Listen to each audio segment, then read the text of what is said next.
Class 12th के बच्चों के लिए एक चैप्टर चल रहा था आपका बायोमॉलिक्यूल्स। तो बायोमॉलिक्यूल्स में काफी कुछ हम पढ़ा चुके हैं आपको, और उसी के आगे नेक्स्ट टॉपिक इसका है एमिनो एसिड एंड प्रोटीन्स। तो amino acid and proteins chapter है, तो हम इसकी बात करेंगे, इस टॉपिक है इसकी बात करते हैं।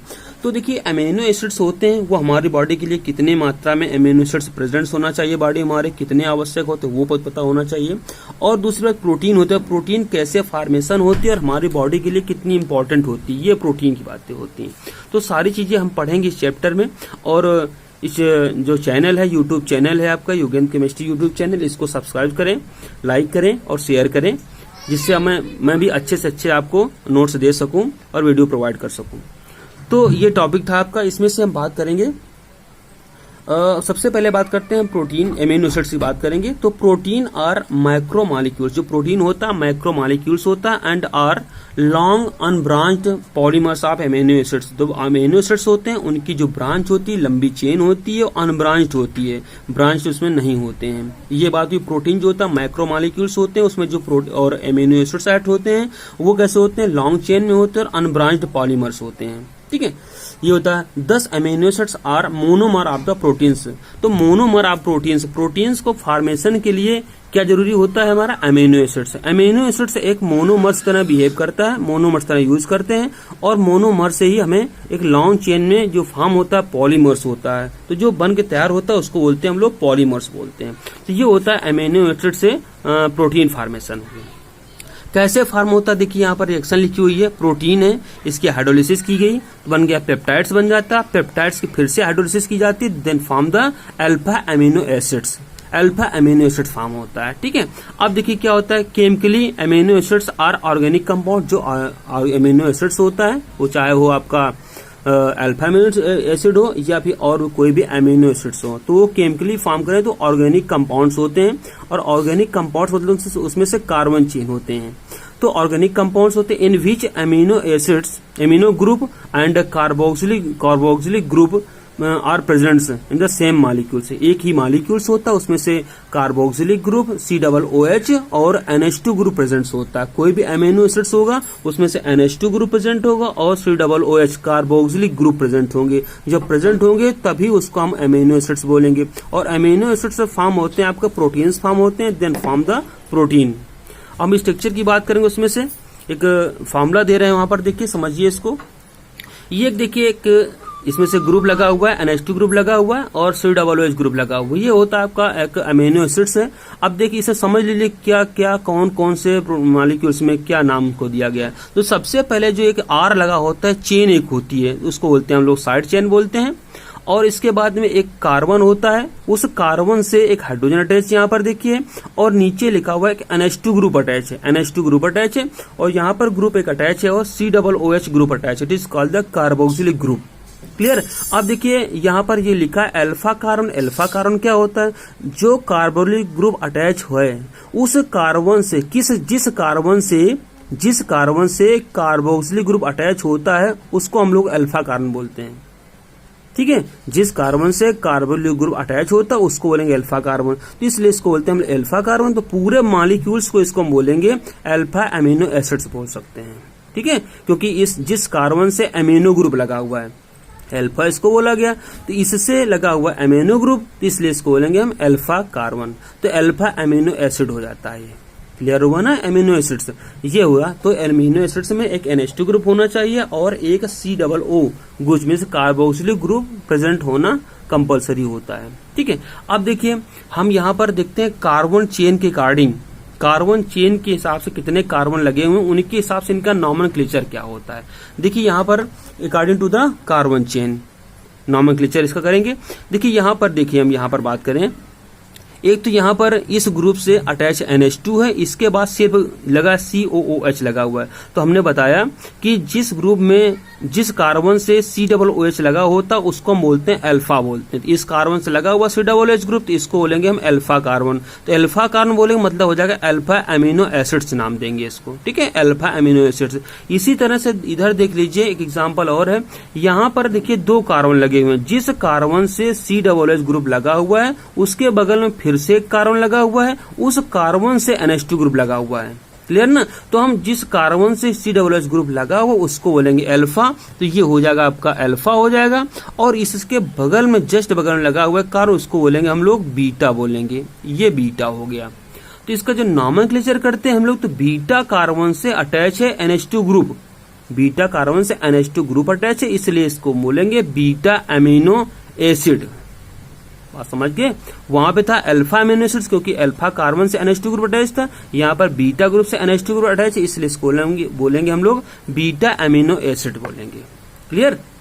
तो ये था आपका अल्फा अमीनो एसिड और बीटा अमीनो एसिड, समझ गए होंगे आप लोग। इसके बाद देखिए, अब देखिए ये होता है dipolar nature of amino acids. तो dipolar nature of amino acids की बात करेंगे तो यहाँ पर डाइपोलर क्यों नाम दिया गया, क्योंकि पोल होते हैं प्लस और माइनस। अगर समझे हम बात को, तो प्लस और माइनस जहां होता है उसको बोलते हैं पोल्स होते हैं। तो दो डाइपोलर कोई भी एक कंपाउंड उसमें से डाइपोल होंगे, दो पोल्स होंगे, मतलब एक पॉजिटिव भी होगा और निगेटिव भी होगा कार्ड। ठीक है। अब देखो एक ग्रुप लगा होता है, ये लगा हुआ है आपका, देख रहे होंगे यहाँ पर अल्फा एमिनो एसिड से लगा हुआ है। इसमें जो COOH ग्रुप होता है वो होता है एसिडिक फॉर्म में होता है, और NH2 होता है ये होता है आपका बेसिक फॉर्म में होता है। क्लियर ना। ये COOH ग्रुप है, एसिडिक फॉर्म है, और यहाँ पर है NH2 ग्रुप है, ये बेसिक फॉर्म है। तो एसिडिक फॉर्म क्यों होता है, क्योंकि हाइड्रोजन रिलीज होता है इससे, और जब रिलीज होता है तो यहाँ पर पॉजिटिव फॉर्म करता है H+, और यहाँ पर निगेटिव होता है, इसलिए इसको बोलेंगे एसिडिक फॉर्म बोलेंगे। ये हो जाएगा आपका बेसिक फॉर्म में NH2 होता है, क्योंकि हाइड्रोजन को एक्सेप्ट कर रहा होता है, मीन्स प्रोटीन एक्सेप्टिंग ग्रुप होता है। So it is called the alpha amino acid. अब देखिए यहाँ पर क्या होता है, ये जो कार्बोक्सिलिक ग्रुप होता है इसका हाइड्रोजन रिमूव होता है, और रिमूव होने के बाद में ये NH2 ग्रुप इसको एक्सेप्ट कर लेता है। जब एक्सेप्ट कर लेता है तो क्या फॉर्म होता है, देखिए यहाँ पर जब R होता है, CH और COOH होता है, इससे एक ग्रुप हाइड्रोजन रिलीज हो रहा है, तो यहाँ पर मिल जाता है ये ऑक्सीलेट बन जाता है, कार्बोक्सिलेट आयन बनता है। यहाँ पर NH2 ग्रुप NH3 से NH3+ हो जाता है। तो यहाँ पर देखिए डाइपोल मतलब दो, यहाँ पर पॉजिटिव भी लगा, निगेटिव लगा, यहाँ पर पॉजिटिव लगा, दोनों ही ग्रुप अटैच है। यहाँ पर पोल्स हैं, पॉजिटिव भी है, निगेटिव भी है। तो इस तरह से इसको बोलेंगे डाइपोल नेचर शो करता है अमीनो एसिड ये।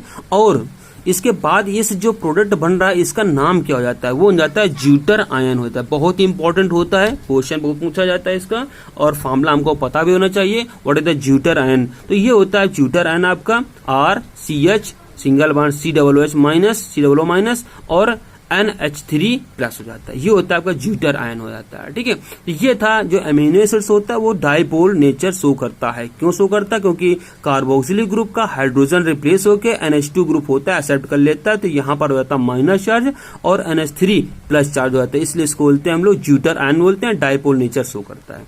क्लियर। अब देखो बात करते हैं, नेक्स्ट टॉपिक की बात करेंगे, उसमें से हम लोग पढ़ेंगे नॉमेनक्लेचर।